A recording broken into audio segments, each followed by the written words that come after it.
22,000 22,000 आदमी। मुझे बताइए 72 का 22,000 से कोई मुकाबला होता है? बोलिए। अहमद बिन साद ने फिर उबैदुल्लाह इब्न ज़ियाद को लिखा कि 22,000 बंदे थोड़े हैं, कुछ बंदे ज्यादा भेज।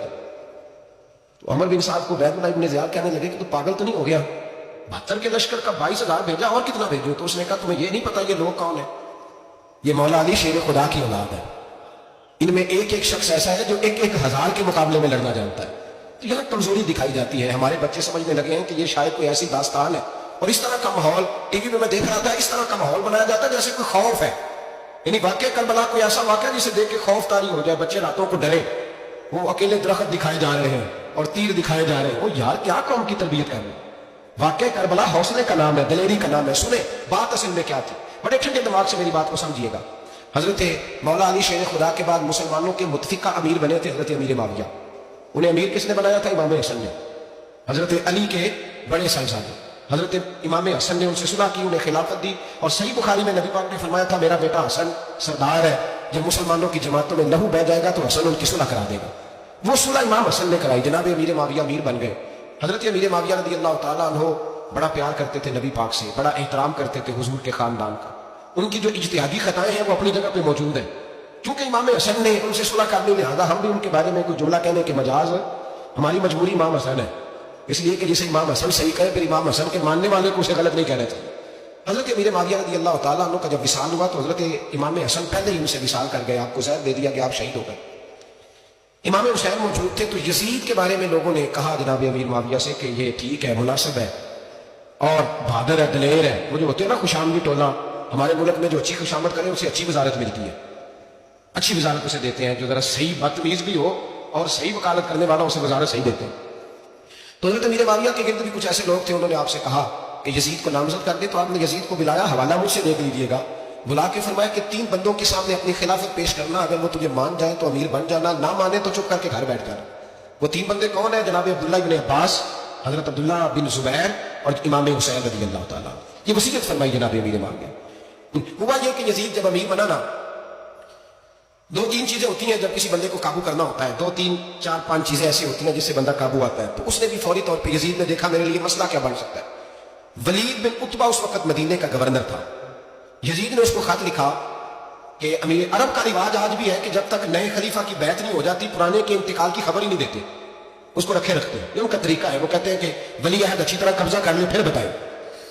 हजरत अमीर माविया का विसाल हो गया, बताया नहीं। यजीद ने क्या किया, क्योंकि बड़ा चलाक आदमी था, बड़ा शातिर था, बड़ा तेज था, बड़ा अजीब उसका मिजाज था।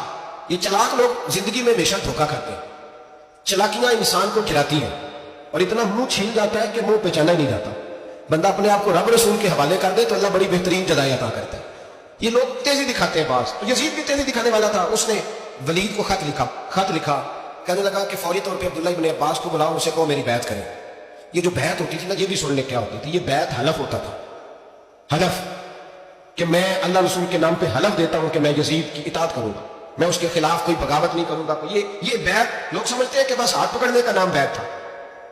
उस बैत का मुतबादल जमहूरी मुल्कों के अंदर वोट आया है, उसका मुतबादल लफ्ज। तो कहा बैत करें, हजरत अब्दुल्ला इब्न अब्बास को भी बुलाओ, अब्दुल्ला बिन जुबैर को भी बुलाओ, इमाम हुसैन को भी बुलाओ। इमाम हुसैन आधी रात के वक्त बैठे थे मस्जिद नबी में, चूंकि 5 नमाजों की आप इमामत करते थे। हुण अल्लाह खैर करे जेड़ा नमाज पढ़ाए मौलवी, जेड़ा टल पाए पीर, जेड़ा नीना ना आए छोटा पीर, तो जेड़ा 6 महीने ना आए बड़ा पीर। कहते बाबा पहुंचे हैं, कड़े छड़े जो पहन लिए। भाई इमाम हुसैन तो नमाजें पढ़ाते थे, मौला अली तो नमाजें पढ़ाते थे, मस्जिद के खतीब थे। अब इसको तो मौलवी कह दिया जाता है बेचारे को। तो मौलाना कौन होता है जी? कहते जेड़ा कपड़े कट पाए। क्या तमाशा है, कौन जिधर दिल करता है निकल जाते हैं।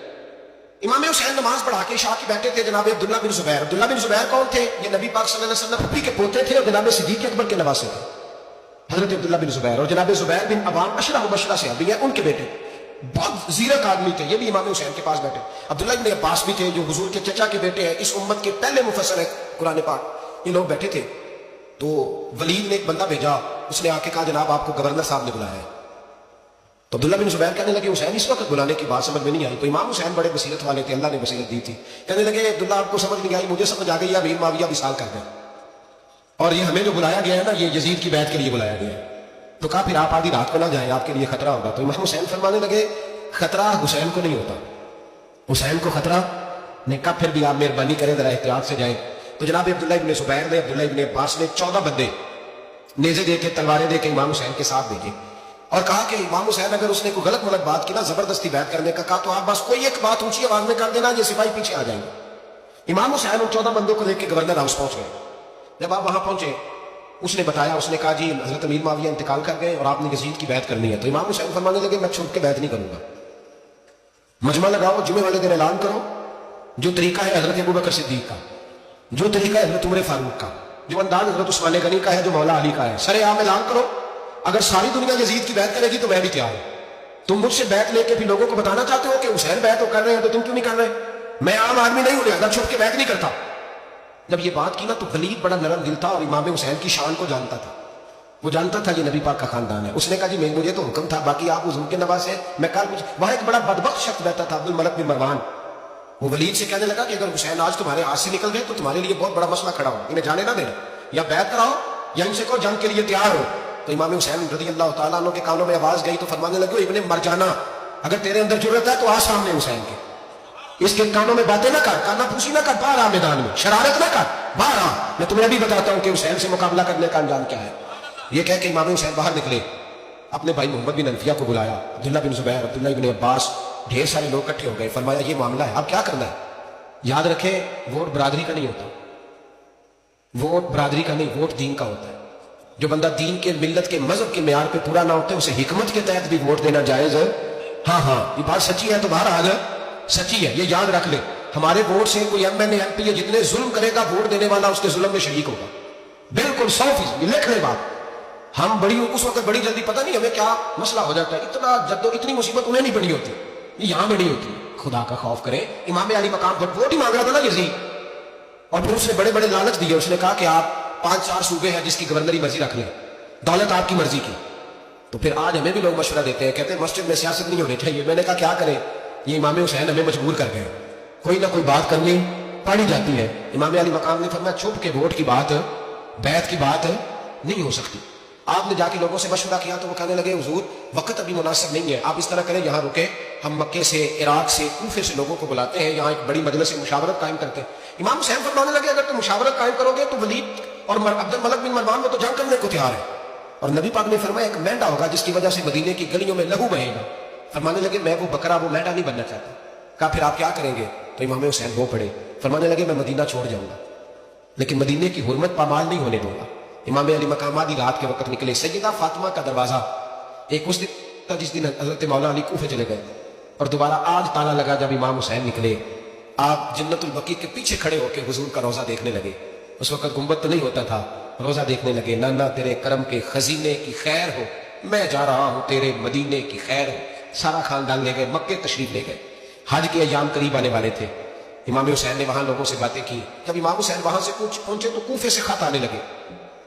کوفہ حضرت علی کا دارالخلافہ تھا، وہاں آپ کے محبین، پیار کرنے والے ڈھیروں تھے، انہیں خط لکھے کہ حضور آپ چھپ کر کے بیٹھے ہوئے ہیں اور ہمارے اوپر یزید مسلط ہو گیا ہے، آپ اگر میدان میں نہیں نکلیں گے، آپ نہیں آئیں گے تو ہم اللہ کی بارگاہ میں شکوہ کریں گے کہ کوئی ہماری کمان کرنے کو تیار ہی نہیں ہوا۔ اور وہ خط 1 2 3 نہیں آئے، وہ خط اتنے تھے کہ 3 بوریوں میں بھرے تھے امام حسین، 3 بوریوں میں۔ اب مجبوری ہو جاتی ہے، حق کے لیے کئی دفعہ بات کرنا مجبوری ہوتی ہے، اگر نہیں کرے گا تو پھر اس کو بھی قبر میں جواب دینا پڑے گا۔ امام علی مقام رضی اللہ تعالیٰ عنہ نے مکے میں اب لوگوں کو جمع کیا مشورے کے لیے۔ ہر بندے نے کہا حضور وہ بلا تو رہے ہیں پر اپنے وعدوں کے پکے بڑے کم لوگ ہوتے ہیں، بڑے کم لوگ، جسے زندگی ہو پیاری وہ یہیں سے لوٹ جائے۔ میرے قافلے میں شامل کوئی کم ظرف نہیں ہے، بڑے کم لوگ ہوتے ہیں جو ارادوں کے، وعدوں کے، ہمیشہ ساتھ چلنے کے پکے ہوتے ہیں، ورنہ بڑے لوگوں کو گرمی لگنے لگتی ہے، بڑے لوگوں کی مشکلات آتی ہیں، بڑے لوگ ایسے ہوتے ہیں جن کی مجبوریاں بن جاتی ہیں۔ کہا حضور وہ پکے نہیں، آپ نہ جائیں۔ ہر بندے نے کہا حالات ٹھیک نہیں، حالات گراؤنڈ ریالٹی صحیح نہیں، یہی مشورات بھی ہر بندہ دیتا ہے، ابھی حالات نہیں، اتنے خراب حالات کبھی نہیں ہوئے تھے جتنے امام حسین کے دور میں تھے۔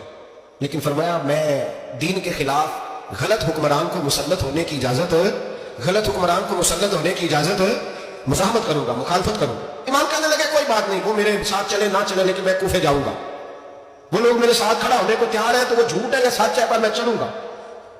جب امام علی مقام نے اصرار فرمایا تو جو آپ کے قریبی صحابہ کرام کی اولادیں تھی ساری، یہ بھی اب بیماری ہے، کچھ لوگ کہتے ہیں جی صحابہ نہیں ساتھ چلے، تو میں کہتا ہوں اہل بیت نبوت کہ تو کل افراد 21 تھے تو 72 میں باقی اولادیں کس کی تھی؟ وہ ساری صحابہ کی اولادیں تھیں، وہ سارے۔